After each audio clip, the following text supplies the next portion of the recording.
Repeat that. The man's voice never rose above a calm murmur, yet every conversation inside the grand ballroom died before the last note of the string quartet faded away. My pulse slammed against my ribs. I hadn't meant for anyone to hear me, especially not him, especially not an Italian.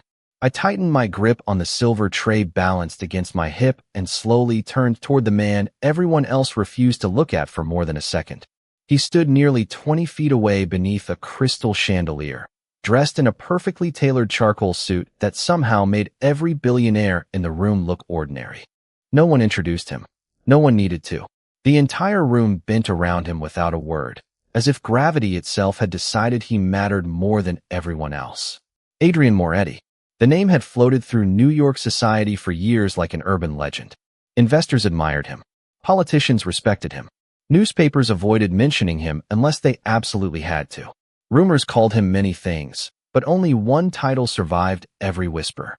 Mafia boss. I had rolled my eyes every time someone repeated the stories. Men like that belonged in old movies, not at charity auctions benefiting children's museums. Then I watched 3 CEOs interrupt their own conversations simply because Adrian walked past them without acknowledging their existence. That was the moment I realized power didn't always need applause. Sometimes silence was enough. 5 minutes earlier, I had been standing beside a marble sculpture cataloging bids for a 16th century Italian painting when Adrian stopped beside it. He studied the artwork with the same unreadable expression he'd worn all evening. I politely explained its restoration history. He never answered, never even looked at me. Instead, he picked up the bidding paddle and walked away as though I were invisible. Heat climbed into my face before I could stop it. Under my breath, just loud enough for myself, I muttered in flawless Italian, "Your manners are even older than this painting." It wasn't clever. It wasn't dramatic. It was the kind of quiet frustration anyone blurts out when they believe no one else understands. Then he stopped walking. He turned slowly, and he smiled. Not warmly, not cruelly, just enough to make something cold settle in my stomach. "Repeat that," he said. My mouth went dry. This time, look at me. Every instinct told me to apologize. Instead, I lifted my chin. "You understood me?" I asked before I could think better of it. His blue-gray eyes never left mine. Every word. Somewhere behind me, someone accidentally set down a champagne glass a little too hard. The sharp clink echoed through the ballroom like a warning bell. Adrian took one unhurried step closer. "Most people," he said quietly, "assume they know exactly who they're talking to." I swallowed. Maybe I do. For the first time all evening, his smile became genuine, almost amused. "That's what interests me." Before I could answer, a man in a dark suit approached him and leaned close enough to whisper into his ear. Adrian's expression changed instantly. The warmth disappeared. The mafia boss returned. He listened without interrupting, gave one almost invisible nod, and the messenger vanished into the crowd.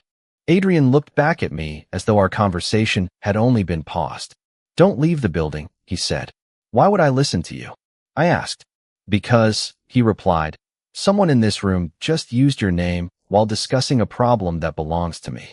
Then he walked away without another word, leaving me frozen beside the painting as every instinct I had screamed that the worst mistake of my life wasn't insulting the most powerful mafia boss in New York. It was believing I had been invisible before he noticed me. I should have walked out the front entrance the moment Adrian disappeared into the crowd. Every instinct I had collected through 27 years of surviving New York told me to leave while I still could. Instead, I stayed exactly where I was, pretending to study the restoration notes beside the painting while my heartbeat refused to settle.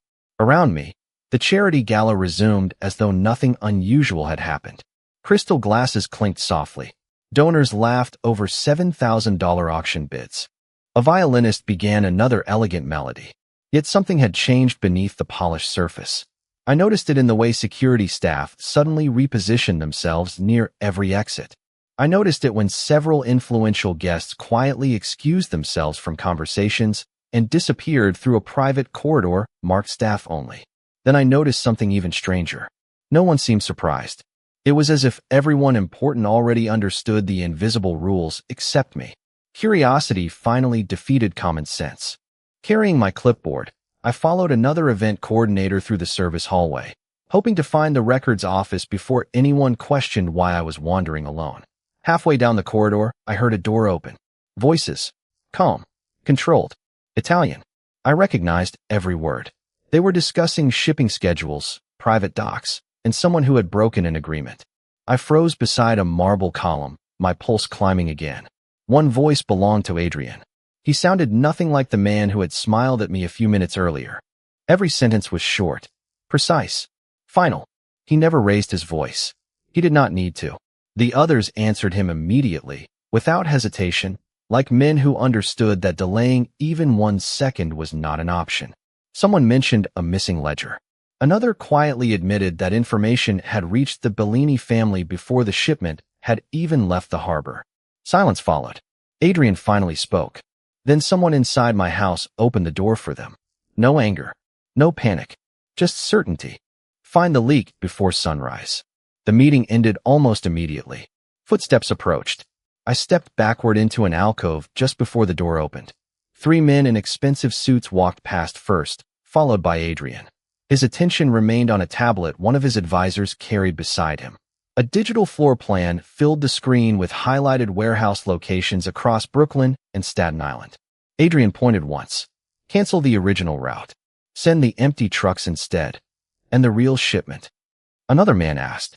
Adrian glanced toward the elevator without slowing his pace. It already left 2 hours ago. The advisor looked genuinely surprised. Adrian had planned around the betrayal before anyone else realized one existed.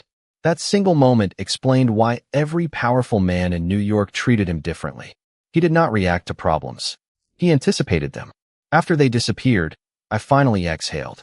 I had barely taken 2 steps before my phone vibrated. Unknown number. Against my better judgment, I answered. Miss Bennett, a calm male voice said. Mr. Moretti requests that you remain inside the building for another 15 minutes. I stopped walking. Requests. I repeated. You can decline, the voice answered politely. But if you leave now, there is a significant chance you will meet people who have suddenly become interested in your profession. My stomach tightened. Why would anyone care about an art conservator? There was a brief pause. Because you restored the Verdi painting 3 months ago. Every ounce of color drained from my face. Only 6 people knew I had worked on that project under a confidentiality agreement. How do you know that? I whispered. The line disconnected. I stared at the dark screen, my reflection trembling across the glass, completely unaware that somewhere else inside the hotel Adrian Moretti was studying a file with my photograph on the cover, while a single line beneath my name had just turned my ordinary life into part of his investigation. I stood in the hotel lobby for exactly 14 minutes because curiosity had quietly defeated pride. On the 15th minute, a black luxury sedan rolled beneath the entrance canopy without a sound. Nobody rushed toward it. Nobody announced its arrival. Yet every valet instinctively stepped aside. The rear door opened, and a man in a dark suit approached me with the same calm professionalism I had seen all evening. Miss Bennett, he said politely. Mr. Moretti would appreciate 5 minutes of your time. I do not remember accepting an invitation, I answered. He expected you would say that. The man smiled faintly. That is why he asked me to say appreciate instead of require.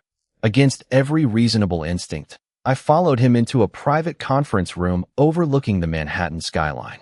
Adrian Moretti stood alone beside the floor-to-ceiling windows, one hand resting lightly against the back of a leather chair while the city lights reflected across the glass. He did not turn immediately. He seemed more interested in the tablet resting on the table beside him than in proving he controlled the room. When he finally looked at me, his expression was unreadable. You restored the Lament of Saint Verdi, he said. It was not a question. Yes. Who hired you? The museum's conservation board. Who delivered the painting? A private shipping company. Name? I signed a confidentiality agreement. His eyes remained on mine for several quiet seconds. Good. I frowned. Good. People who break confidentiality for strangers usually break it for enemies. That answer caught me completely off guard. I had expected intimidation. Instead, he sounded almost satisfied. He tapped the tablet once and turned the screen toward me. My employment history appeared beside restoration photographs, travel records, exhibition schedules, and every major project I had completed during the past 6 years. My throat tightened. How long have you been investigating me? Since 11 minutes after you spoke Italian. You investigated me because I insulted you? No. His voice stayed perfectly calm. Because you spoke a dialect that almost disappeared from southern Italy decades ago. I blinked. My father taught me. Adrian studied my reaction more carefully than my answer. Did he also teach you about hidden restoration layers? Of course. Every conservator learns that. He nodded once before opening a high-resolution photograph of the Verdi painting. Invisible markings glowed beneath the surface under infrared imaging. Thin geometric lines crossed beneath centuries of cracked paint. They looked deliberate. Too deliberate. I never saw those, I whispered. Because someone covered them before the painting reached your studio. What are they? That, Adrian replied, is exactly what 3 mafia families are trying to discover. My stomach dropped. This has nothing to do with me. It does now. Before I could answer, another man entered quietly and placed a folder beside Adrian without interrupting him. Adrian opened it, scanned 2 pages, then closed it again. His expression never changed, but the atmosphere in the room somehow became colder. The leak moved faster than I expected, he said almost to himself. What leak? I asked. He ignored the question and looked back at me. From this moment forward, anyone searching for that painting will eventually search for the person who restored it. You think they will come after me? I do not deal in guesses. He slipped the folder into his jacket. I deal in patterns. I stared at him, trying to decide whether he was protecting me, manipulating me, or simply using me as another piece on a board I could not even see. Adrian walked toward the door before pausing beside me. Go home, he said quietly. Keep your phone charged. Answer every unknown number that calls tonight. Why? I asked. He opened the door without looking back. Because if I am right, the first person looking for you will not belong to my family. As he disappeared into the hallway, my phone vibrated inside my purse. The screen displayed an unfamiliar international number beginning with the country code for Italy, and beneath it appeared a message containing only 6 words. We know what you uncovered, Claire. The message stayed on my screen for less than 10 seconds before it disappeared without a trace. I checked my notifications twice, then searched every folder on my phone. Nothing. It was as if those 6 words had never existed. My hands refused to stop shaking during the taxi ride home. I kept replaying Adrian's calm voice inside my head. He had not sounded surprised. He had sounded prepared. That frightened me far more than the message itself. My apartment in the Upper West Side had always felt comfortably ordinary. Old hardwood floors, overflowing bookshelves, half-finished restoration sketches covering my dining table.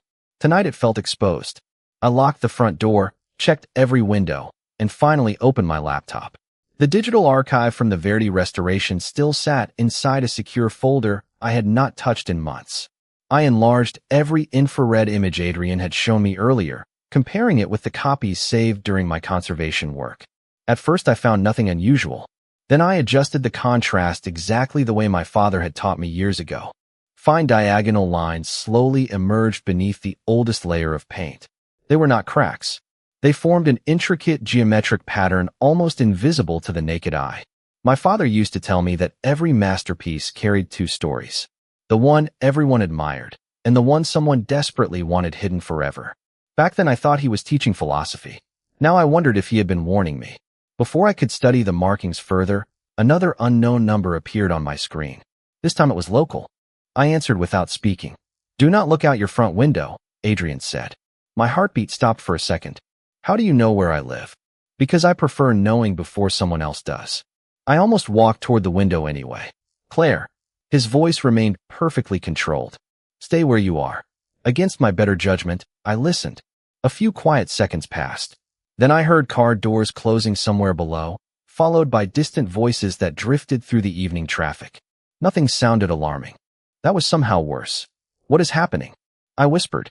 Someone confirmed your address less than 20 minutes ago. Who? I do not know yet. The answer surprised me. Adrian never sounded uncertain. Then how are you going to find out? There was a brief silence before he replied. Because they made one mistake. I frowned. What mistake?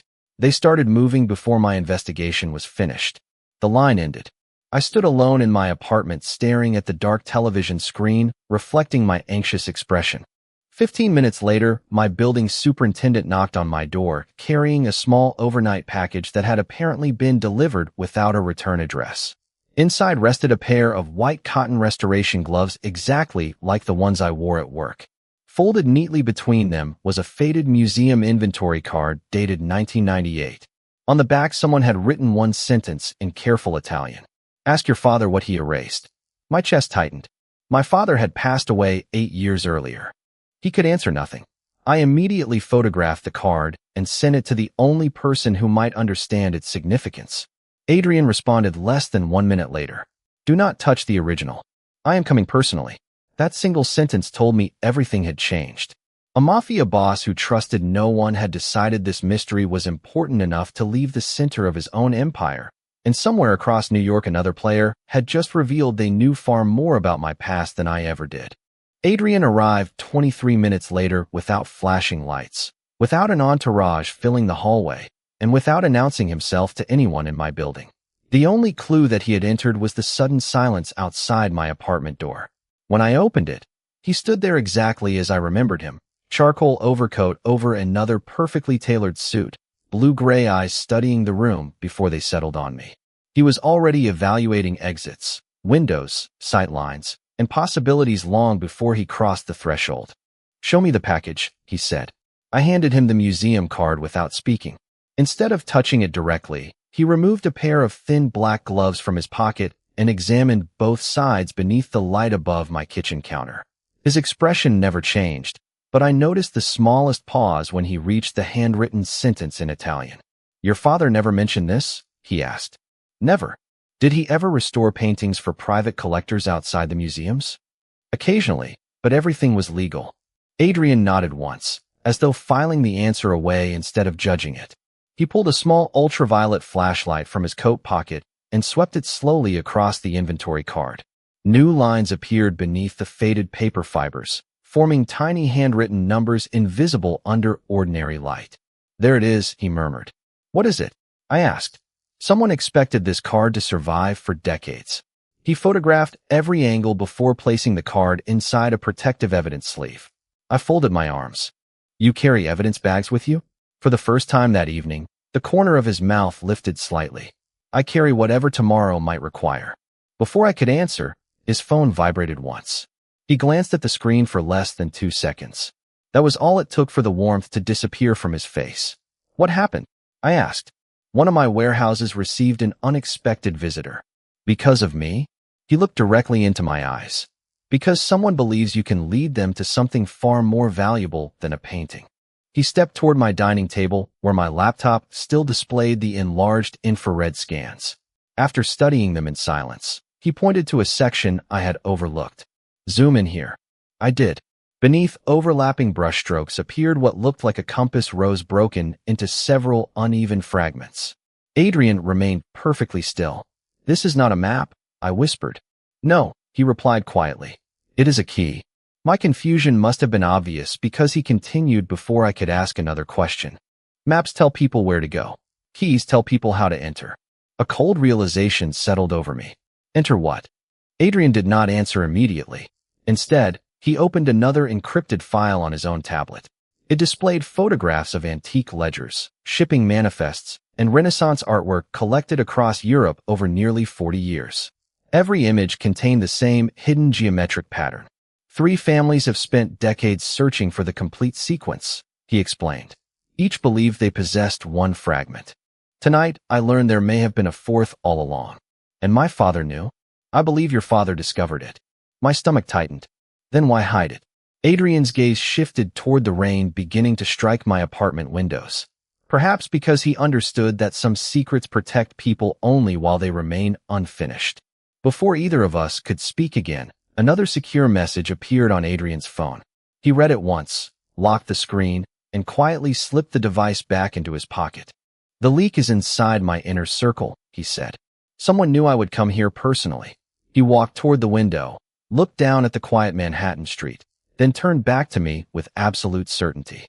"Claire, the person betraying my family is no longer chasing the painting." His voice remained calm, almost gentle. "They are chasing the only person who might know how to unlock it." Adrian did not ask whether I trusted him. He behaved as though trust was irrelevant compared to timing. Within minutes, he had transformed my quiet apartment into the temporary center of an investigation that clearly stretched far beyond Manhattan. 2 secure phones rested on my kitchen table beside centuries-old restoration photographs, while encrypted messages arrived one after another. He read each one with remarkable speed, giving short instructions that never sounded hurried. Delay the meeting in Brooklyn. Move the ledger before dawn. Watch everyone who asks why the schedule changed. Every decision seemed connected to another decision I could not yet see. I finally understood why people called him dangerous. It was not because he intimidated them. It was because he always seemed 3 moves ahead. I poured 2 cups of coffee without asking whether he wanted one. He accepted it with a brief nod before returning his attention to the infrared images on my laptop. You have been studying people all night, I said quietly. Do you ever get tired? His eyes remained on the screen. Tired people make expensive mistakes. And you never make mistakes? That question finally earned his full attention. He leaned back slightly, considering me instead of the evidence. Every leader makes mistakes, he replied. The difference is whether you recognize them before your enemies do. His answer lingered in the room long after he finished speaking. A notification appeared on his tablet. Instead of opening it immediately, he looked at me first. Tell me exactly how your father taught you to examine unfinished restorations. I frowned. Why? Because whoever wrote that museum card expected you to remember something. I closed my eyes, reaching back through years of memories. My father had always insisted I study the spaces artists deliberately left incomplete instead of the obvious brushstrokes everyone admired. He believed absence often revealed more than presence. Suddenly, I remembered a phrase he repeated every time we restored Renaissance paintings. Never trust the first layer. I whispered the words almost unconsciously. Adrian stood so quickly that his chair barely moved. Say that again. I repeated the sentence. He immediately enlarged the digital scan and removed every visible paint layer using restoration software until only the earliest foundation remained. Beneath the geometric markings appeared a sequence of tiny handwritten Latin initials arranged around the hidden compass symbol. My breath caught. They were there the entire time. Adrian nodded slowly. Your father knew exactly where to look. Before we could examine the discovery further, one of his secure phones rang with a tone different from the others. He answered immediately. He did not interrupt. He simply listened. The silence on his side of the conversation lasted almost 30 seconds before he replied with 5 calm words. Nobody changes the original plan. He ended the call and slipped the phone back into his pocket. Bad news? I asked. Unexpected news. There is a difference? Always. He walked toward the window, watching rain wash across the empty street below. Someone inside my organization just tried to redirect one of my investigators away from this apartment. I felt my stomach tighten. The traitor? Yes. Can you identify who it is now? Adrian shook his head once. Not yet. Then what happens? His reflection stared back at us through the dark glass, composed and absolutely certain. Now I give them exactly what they believe they want. I looked at him in confusion. You are going to set a trap? He finally smiled again, smaller than before, but far more dangerous. No, Claire. They already walked into it. They simply do not know the door has closed behind them. The trap began working before sunrise, although Adrian never called it a trap. He called it a confirmation.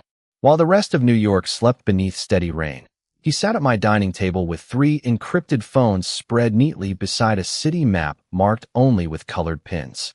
Every 20 minutes, another update arrived. Every update removed another possibility. He never celebrated progress. He simply crossed out another name and continued thinking. Watching him work was like watching someone solve a puzzle that everyone else had mistaken for chaos.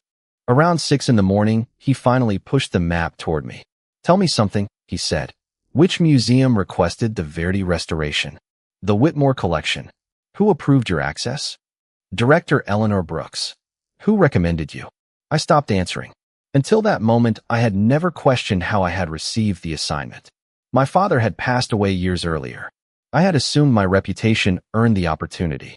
Adrian noticed the change in my expression immediately. You have never asked why they selected you instead of conservators with twice your experience. I slowly shook my head. He opened another file on his tablet and turned it toward me.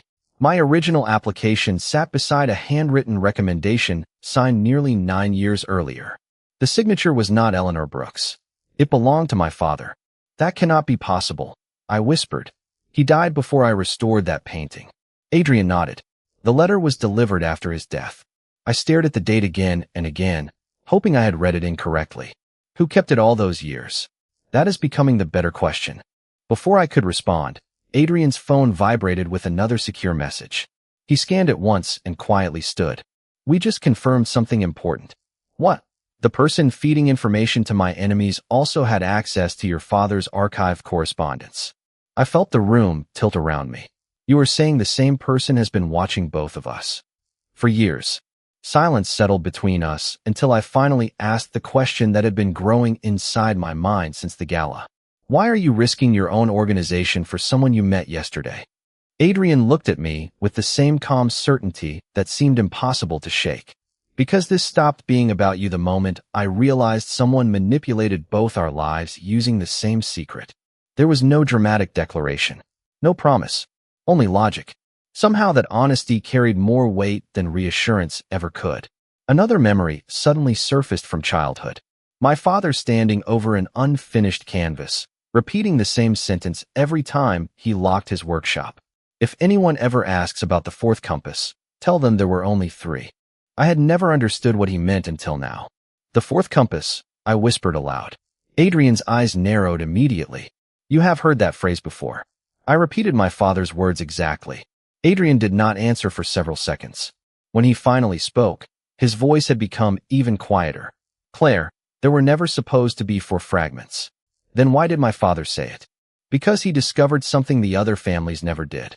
Before I could ask another question, one final message arrived. Adrian read it without changing expression, but he slowly closed the tablet afterward. What happened? I asked. He met my eyes with absolute certainty. The man I trusted longer than anyone else has just volunteered to help investigate the leak. I frowned, not understanding. Adrian's smile returned, calm and almost disappointed. He should never have known there was one. Adrian never explained the entire plan because he did not need me to understand every move.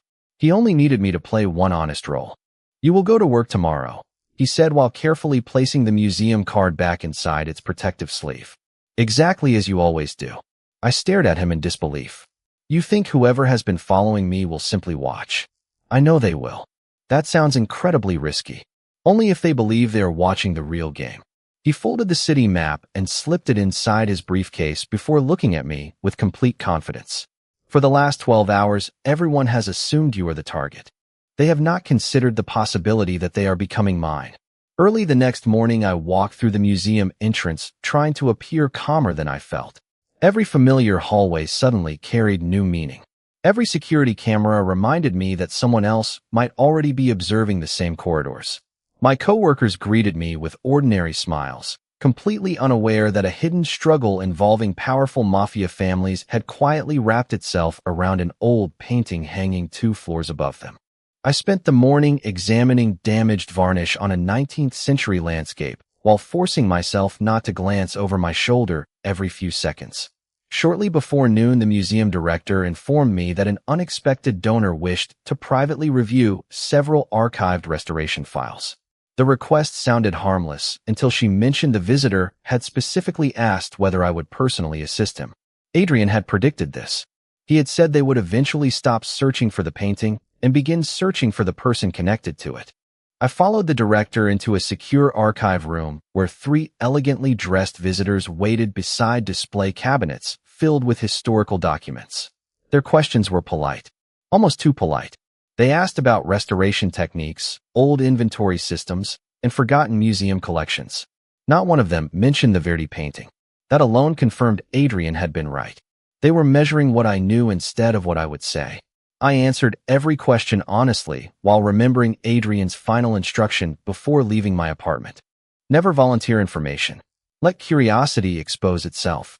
20 minutes later, one visitor casually asked whether my father had ever worked with Italian collectors before immigrating to the United States.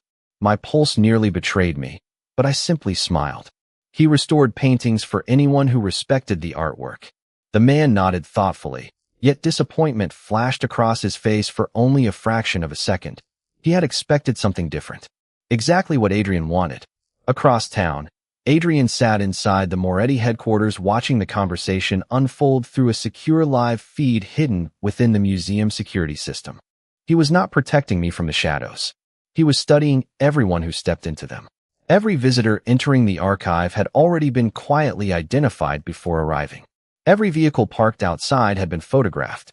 Every phone connecting to nearby towers had been logged. The investigation was no longer about discovering who wanted the hidden key. It had become about revealing who believed they were clever enough to take it from under Adrian Moretti's nose.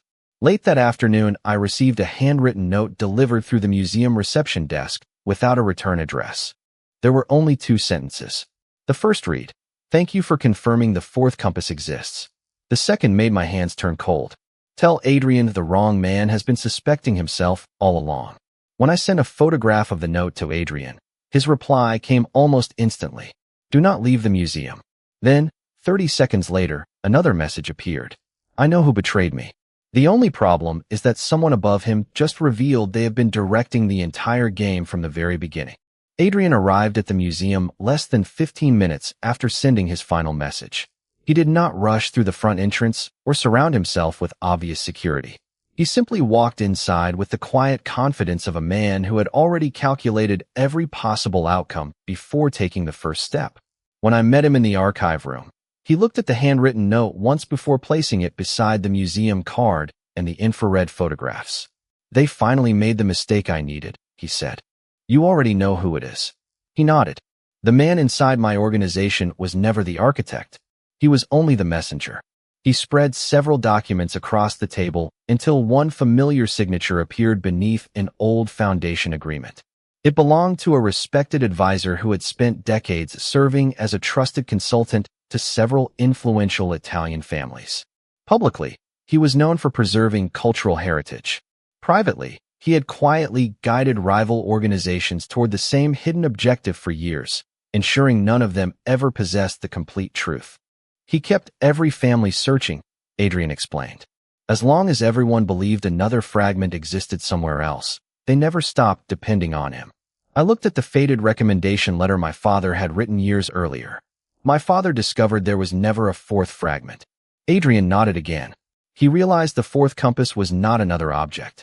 It was the knowledge of how to read the first 3 together. Suddenly everything made sense. The geometric symbols were never incomplete. They had only appeared that way to anyone who lacked my father's restoration methods. The advisor had built an empire around a misunderstanding because the real answer had remained hidden inside a conservator's technique instead of inside another painting. Adrian carefully gathered every document into a single folder before looking at me. "The search ends today. What happens now?" I asked quietly. "Now everyone learns the truth at the same time." Later that afternoon, representatives from several powerful organizations gathered inside the museum's private conference hall after receiving identical invitations. Adrian never accused anyone. He simply presented the authenticated restoration records, the hidden imaging process, my father's preserved notes, and the original inventory card. Every conclusion was supported by evidence instead of threats. The advisor could not challenge facts that had survived for decades inside museum archives. One carefully protected secret ended years of suspicion without a single raised voice. As the meeting concluded, Adrian walked with me through the nearly empty gallery where the restored Verdi painting now hung beneath soft lights. Visitors admired its beauty without realizing how many lives had quietly revolved around it. I smiled for the first time in days. "Can I finally ask you something?" He looked toward the painting before answering. "You already are. Why did you never punish me for insulting you that night?" A faint smile crossed his face, warmer than any expression I had seen before. "Because everyone else lowered their eyes when they spoke to me." He paused for only a heartbeat. "You looked directly at me." I laughed softly, remembering the words I had whispered in Italian during the gala. "Do you still remember exactly what I said?" "Every syllable." I shook my head, pretending to surrender. "Then I suppose I owe you an apology." "No," Adrian replied. "I prefer honesty." I met his eyes without hesitation and repeated the same Italian sentence that had started everything. This time I did not whisper. I did not look away. Adrian stood perfectly still before laughing quietly, genuinely, for the first time since we had met. Around us, the museum remained peaceful, the painting finally revealing its true story, while outside the city continued moving beneath the steady rhythm of another New York evening. Adrian Moretti remained exactly what he had always been, the mafia boss everyone respected without question, but I had discovered something no rumor had ever mentioned. Behind all the strategy, discipline, and power was a man who valued courage more than obedience. And somehow the simplest act of speaking honestly had changed both of our lives forever.